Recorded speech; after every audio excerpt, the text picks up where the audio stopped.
In late 2021, I decided to pick up my first Haruki Murakami novel. He was an author that I kept hearing about, and not only from the kids in my school, but also from influencers like Jack Edwards and celebrities like Joe Jonas and Harry Styles, who cited him as influences. After doing a little bit of preliminary research, I decided to start my Murakami journey with colorless Tsukuru Tazaki and His Years of Pilgrimage. And I really liked it. I found this idea of phantom pain, of lost friendships, and self-perception shaping our lives to be very thought-provoking. But because I found a few things about Murakami's writing itself to be quite uncomfortable, I just didn't end up picking up another Murakami book until earlier last year with Norwegian Wood, which was the book that really catapulted Murakami to the heights of fame. And I really hated it. It was my most hated book of last year. And thus, I found myself at an impasse, not really knowing if Murakami was an author for me. And so the idea for this video was born. Hi, my name is Vera, and over the past couple of months, I read 4 Murakami novels to see if this is an author that ultimately works for me or doesn't. I decided to start off with a non-fiction title from him because I was so disappointed by Norwegian Wood, especially knowing its fame, that I was like, okay, I liked one book, I really hated the other. I want to get to know the author more. And what I talk about when I talk about running is essentially Murakami's half running diary and half of a memoir. And I think it works so well. I often tend to find that memoirs that really zero in on a certain aspect or one certain lens through which the author is seeing this moment in their life to be the ones that move me the most. Another one that does that and is one of my favorite books of all time is In the Dream House by Carmen Maria Machado, where she looks at her past abusive relationship through the metaphor of a house and what it has meant in horror throughout time. In this book, Murakami, though, weds his 2 big passions, running and writing. And I found it so interesting to read through some of his reflections about life, about art, about health. The one that stuck out to me was this metaphor that he uses of a wellspring versus a constant stream of creativity or health, anything like that. He goes into this idea that some people have these natural predispositions and aptitudes towards certain things. And he said that with these people, it's almost as if they have this constant stream of this ability. So they never really have to try really hard to find another well if the stream just keeps on flowing and keeps on giving to them. And so it's very easy for them to kind of stagnate with their writing ability. That means that, if they're very good from a young age, then they just never really have the need to evolve. And what that leads to is that their writing starts just being repetitive and uninspired. Whereas on the health side, this can be equated to the young athlete who never really had to care too much about what they're eating, how much they're exercising, because they came always first in the mile run. They were always scoring points in basketball or soccer, no matter how many trainings they missed, because they were just naturally predisposed to that. However, as time passes, metabolism slows down, their bone density drops, etc., and they keep skipping training, they keep not caring about what they eat and whatnot. They find themselves at 50, 60, 70 years old, realizing that the stream has run out and they never really noticed. And they're in a worse situation than their peers who didn't have this stream, but they had a well. And this well, or the spring that Murakami kind of describes, is one that eventually runs out. And so you have the writer who finds one really amazing idea and they write something brilliant, but then it's very hard for them to innovate. And so they have to learn to innovate, to find a new source of water, a new source of creativity, to write another masterwork. And so it forces them to train themselves to constantly be on the lookout for new ideas, new philosophies, new characters to write and explore. And on the health side, maybe it's the kid that always got average in their mile run, but because of that, they're motivated to keep trying and trying to get a better and better score. And over time, because those habits of whether it is finding the new ideas or maintaining their fitness, the fact that it has become a habit, it continues throughout life. And so when they reach 50, 60, 70, they're in probably a better shape than the person who always had that stream. And I found this metaphor to really worked for me. I thought that it was such a brilliant visualization. In fact, it resonated with me so much that I decided that it was a good idea to wake up at 5 a.m. the next day after finishing this book and go for a run. For people who know me in real life, they'll know that I repeat this thing that is kind of cringe, but for me, it's not cardio, it's no, because I hate running, I hate cardio. So the fact that I woke up at 5 a.m. thanks to Haruki Murakami was quite bizarre, but I did it. Also, I just always find it fascinating to hear or read a person who is so passionate about something talk about what they love. For example, the segment where Murakami talks about doing the original Athens Marathon, but in reverse, so from Athens to the town of Marathon, under the heat of the Greek sun, as a photographer was following him and taking photos of him, to be so interesting. I actually searched up the photos later, and to see this individual whose photos I know mostly from, their very pensive looking, serious author photos, to now being in like shorts and sneakers, running and stretching on the road. Low-key, it was kind of also inspirational for me. Now, can I run a marathon? Absolutely not. Can I cycle it? Yes. So hopefully one day I'll be able to cycle it, and I would have never thought of this if not for Mr. Murakami. So thank you very much. At the end of the day, I really, really enjoyed this memoir. It is so short, and I highly recommend that you check it out. So when finishing my third Murakami book, I was very positive, and I decided to continue on with one of his books that I don't think is talked about as much, but the people who talk about it seem to always be very passionate. And it is Sputnik Sweetheart. This book is told through the eyes of our narrator called K. We never get his full name, but a part of me wonders if this isn't a play on Franz Kafka's Joseph K. from The Trial. I kind of get from the later books that I'll talk about in this video that Murakami likes to play around with intertextuality, so I wonder if this was an allusion, but then again, maybe this is an allusion to something in Japanese culture that I just don't know about. Kei is in love with Sumire. Sumire is your typical manic pixie dream girl that Murakami likes to write about a lot. And she obviously doesn't love Kei back, at least not romantically. And she never really loved anyone until she met Miu, a woman who was much older than her. She starts working for. The biggest positive I had about this book was the musings on loneliness. I really enjoy Murakami writing about loneliness in general. Here, the image that we keep coming back to is the idea of the Sputnik, this idea of the momentary collision, the concept that we can be perpetually lonely in our life, that the people around us may not even be receptive to the fact that we are lonely. And that sometimes there is this brilliant collision when you meet someone that you have this perfect connection with, but what you don't realize is that they change with time and you change with time, and someone who is perfect for you, whether it is platonically, romantically, right now, a year down the line, that collision has already passed and you're just drifting away again into loneliness. And this really is only natural. People grow. Some people grow together, but most people end up growing apart. And there's a certain melancholy to this, but I think that the way Murakami wrote about it was really quite beautiful. However, I didn't exactly love this book because there were so many parts of it that I felt like Murakami was getting at something very profound, only to get lost in these almost too self-important moments. There's this one moment when Kei goes to a Greek island and he is reading these letters from Sumire. And they're crazy. I have no other way of explaining it, but there's nothing there.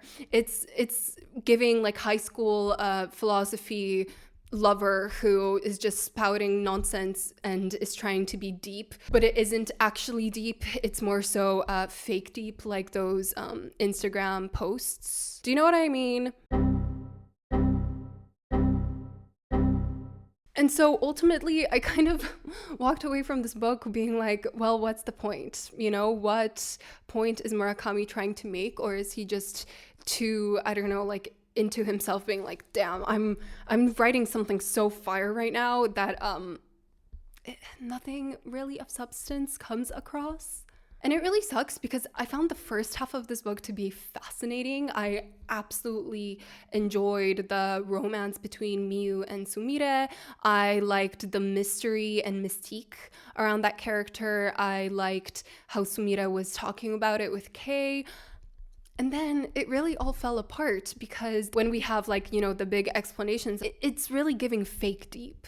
But there was also one big thing that I haven't mentioned explicitly so far, and that is I find the way Murakami describes intimate scenes to be quite almost grotesque. I don't know if that's the right word to use, but it feels grotesque the way he describes women's bodies. Like, if my husband would write a book and he would be describing a woman's body like that, I'd be creeped out that that's how he sees me. And so it just really shocks me that there are people that kind of view it that way. And look, maybe it's the difference between, you know, writing for the female gaze versus writing for the male gaze, but Murakami's obsession with nipples is really something else. The thing that I mentioned in the intro about there being something in Murakami's writing that made me quite uncomfortable in Colorless Tsukuru Tazaki was that the women were like tits on legs. It was very much, oh, the boobs entered the room. And the female characters were often characterized by their boobs, whether they were big or small. And I'm like, okay, does that have to be their main characteristic? Does it have to be described every single time? No. I know that this could be just something put up to the translation. You know, I'm a huge Witcher fan, and I think that in The Last Wish, a lot of the uncomfortable descriptions around women that are present perhaps in the English version just aren't really there in the Polish version. It was just a translator's choice that I think removed the point of the scenes. But Murakami has come out multiple times and said that he sees himself in the English translation. So I don't think that argument really works for his case. And yeah, the intimacy scenes made me so disgusted. Before moving on though, I want to touch upon the ending. So skip ahead if you don't want to hear my theories about it. But I took some notes on my phone. And so, first of all, the ending did confuse me, but I thought that there were kind of 4 interpretations. The first one was that Kei commits suicide. 2, Sumire comes back. 3, Kei is hallucinating and daydreaming about the situation. 4, he crosses over to the other side. 5, that he's experiencing a connection across the realities, kind of like the collision with the metaphor of the Sputnik that we talked about earlier. For me, I really loved the ending and the fact that it is ambiguous, but I don't think that we need to be stuck on just one explanation for the phone call. I say, why not a couple of all of them? Personally, I kind of like the idea of the connection across realities or Sumire coming back, or maybe a mix of both of them, maybe Kei going across into her reality. I'm not too sure, but if you have an interpretation of the ending of Sputnik Sweetheart, please let me know in the comments, because it was one that really left me quite shocked. And yeah, I'm definitely curious what other people think about it. So overall, I think Sputnik Sweetheart is a fine book. It isn't really wowing me. I think for such a short page time, there's still a lot of fluff in there. There's a lot of the things on the micro scale, like the individual scenes or descriptions or the metaphor of the Sputnik that I really enjoyed, or the ending. But it's just all obscured and by these like extraneous details and plot stuff that I really don't think bring a lot to the story. The letters. I also kind of struggle with, when interpreting this book, if I should just kind of look at it through the realism lens or the surrealism lens, or if the answer kind of is unlocked if you merge the two. There's also a part of me saying you shouldn't be really aiming to interpret the book, you should be aiming to feel the book. And I can't lie, sometimes I struggled with that, because especially in the latter half, because I just felt like there were so many extraneous things that didn't really need to be there and muddled the water a lot. But overall, I'm glad I read it. But it was nothing compared to the next book that I read for this video, which was Kafka on the Shore. I loved this. I think this is one of the most impressive books that I have ever read in my life. And out of all the Murakami books that I've read so far, this is the only one that I know I'll be rereading in the future.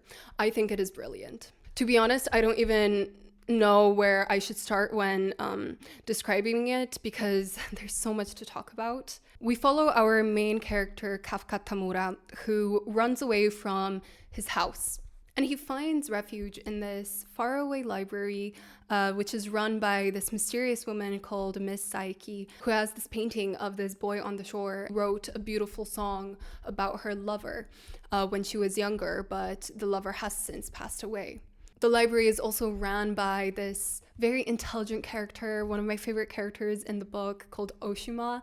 And Oshima also ends up taking Kafka, helping him hide away from the people that are chasing him, because obviously, like, a kid has disappeared, he still has to go to school, etc., etc. And so he's kind of helping to protect him, even offering him a place to stay in his cabin. But we also keep flashing back to this weird occurrence on this one day where a teacher took a bunch of kids to the woods to pick up some mushrooms. And on this fateful day, it only takes one moment of really not paying attention to everything that was going on when it turns out that all the kids have lost consciousness. And so now she and other people related to the incident, like the doctor and stuff like that, were questioned by the police. And so now we get to read the transcripts of that.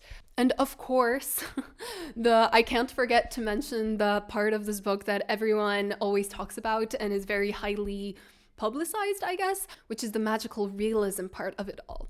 Because we follow this guy called Mr. Nakata. He's this elderly man who has some sort of intellectual disability, but he is able to talk to cats. So he acts as the cat finder. However, as he's on one of his contracts, I guess, to find a cat, he stumbles upon this man called Johnny Walker, who is killing all of the cats in the neighborhood. And things end up turning quite surrealistic when it turns out that there may perhaps be a connection between Mr. Nakata and Kafka Tamura.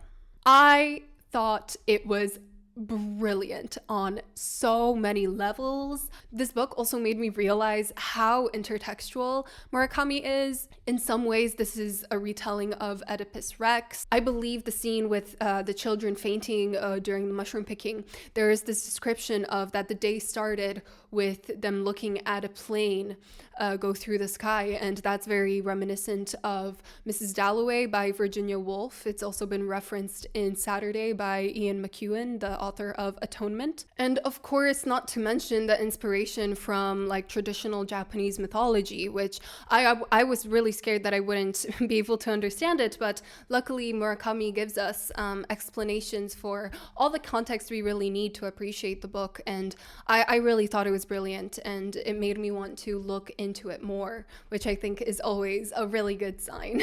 This was a book that the more I read, the more questions I had, and I became crazy for it. I thought about it all the time. I couldn't stop reading the further I got into it, and I loved it. I loved the questions of why can Mr. Nakata talk to cats? I loved the idea of Kafka running away from this kind of prophecy that is put on him a la Oedipus Rex, that he's going to like sleep with his sister and mother, and he's going to be responsible for the death of his father, and how he's trying to run away from that. And if he will run away from it. I loved the mystery behind the painting in the library and who Miss Saiki is, what is the connection between them. And I was so enthralled by how is this random police report tying into the main narrative. And I think it all comes together in such an interesting way. I think the ending is mind-bending, but in the best way. And where I struggled to really feel Sputnik Sweetheart, Kafka on the Shore, I think, is harder to interpret, but the interpretation doesn't matter as much as the feeling. And boy, did I feel. I'm very happy that I didn't know too much going into this book, and so if that is an option for you, I highly recommend that, because so much of this book for me was trying also to figure out what the conflict was, because there were so many different things coming up that I was thinking at one point, oh, maybe it's the painting, oh, maybe it's the matter of the children. But every single time I thought that, oh, this is going to be the big question that we're figuring out. It turned out to be something different, because then the next chapter he'd give us the answer to the question that I thought we were supposed to be exploring. And so it really kept me on my toes, and I loved the reading experience of this book so much. And I think that every single time you read it, there can be something different interpreted from it. And man, I haven't even talked about the kid called Crow, who is a massive part of the start and the ending of this book. Overall, I think this book is a literary achievement. It very narrowly missed out on being a favorite book of last year for me. I think perhaps on a reread, it could become an all-time favorite book of mine. But yeah, it just depends on when I reread it and what type of person I am when I reread it. So yeah, I thought it was really brilliant. The one thing that I didn't think was brilliant, though I kind of understand it, is this very controversial scene. Small spoilers, so if you want to, you can skip ahead, but there's this like dream rape scene where Kafka sleeps with this girl called Sakura when she doesn't want him to, and she says, you know that you'll be raping me, and Kafka says, yeah. Sorry? Okay, was this necessary? I don't know. I don't think so. It once again is an example of like Murakami just making me really uncomfortable. There's this iconic line really that when I read it, I needed a couple of minutes to really sink it in that this is something that is published in a book. And it was, I tweaked her nipples like adjusting a radio dial. That was my biggest negative, and it is by far the most negative thing that I can find about this book, because putting that aside, I think it is, as a package, really a literary achievement, and I highly recommend that people pick it up. At this point, I was riding a massive high, because overall, at this point, I thought that the experiment was quite positive for Murakami overall. Like, there was no book that I hated. I mean, the book that I liked the least was Sputnik Sweetheart, and I still, enjoyed a lot of it, especially in the first half. And then I got to the Windup Bird Chronicle, and I had to DNF with, 20% left, because it was torture. I couldn't do it. I hated it. It was, once again, giving Norwegian wood.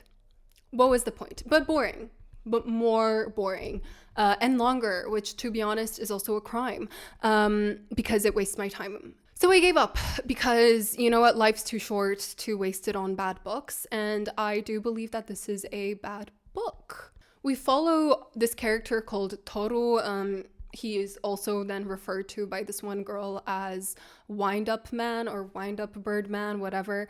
And before I describe what it is for you, I will read out this Goodreads review, which, by the way, is a positive review. I just think it really captures the quintessential element of what a Murakami book is. Number 1, lonely protagonist who likes literature and music. Check. This book starts off with Toru making pasta to jazz music and stuff like that. 2, eccentric female lead, often love interest.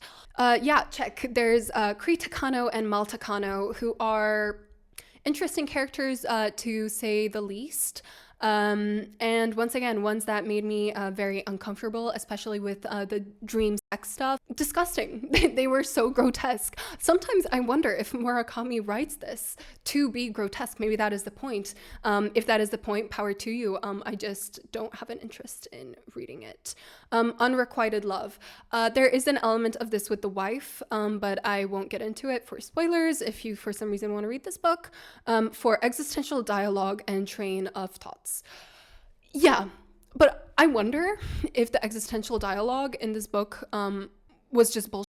Again, it's some stuff about loneliness, but when I have the example of Sputnik Sweetheart, which, say what you will, it covers loneliness very well, I think. And then you get this, you're kind of like, why? Would you rather read about a random guy being stuck down in a well and just like sitting in the well, or a beautiful metaphor about the Sputnik that is traveling away from Earth?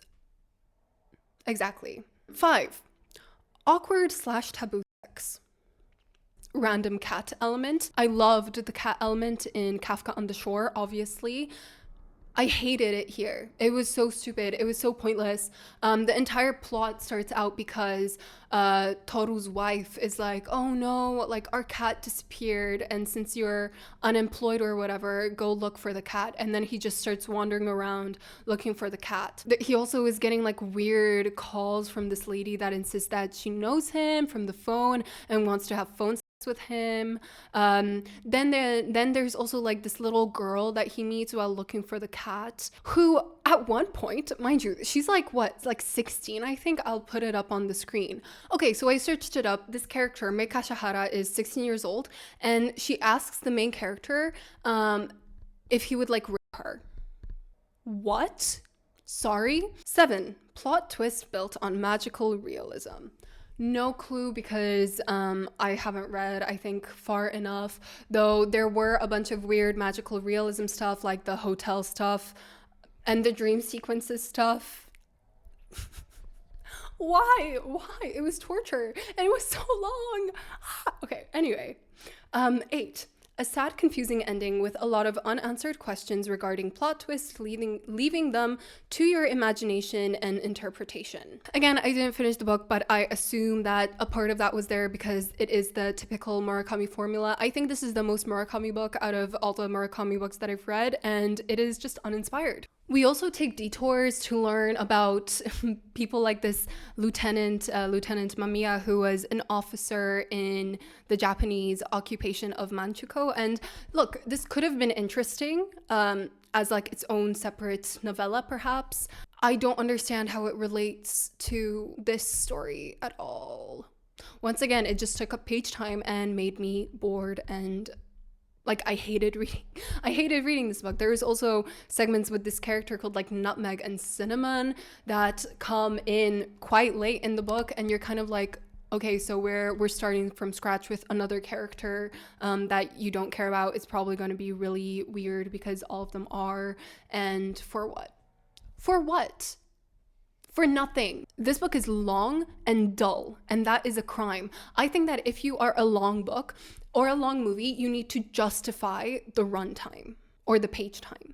This book does not justify it. I was so sick of it. Maybe there could have been something good in here despite all its weird flares if it was shorter, but it wasn't. It was a waste of time. So would I recommend this book to anyone?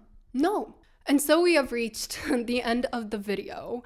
I'm really sorry to end it on such a bummer. I was kind of hoping that this experiment would have gone better, though. But then again, maybe the experiment did go well because I did enjoy, like I really enjoyed 2 of the books. I was so on one of them and I hated one. So I don't know. I feel like Murakami remains a hit or miss author for me.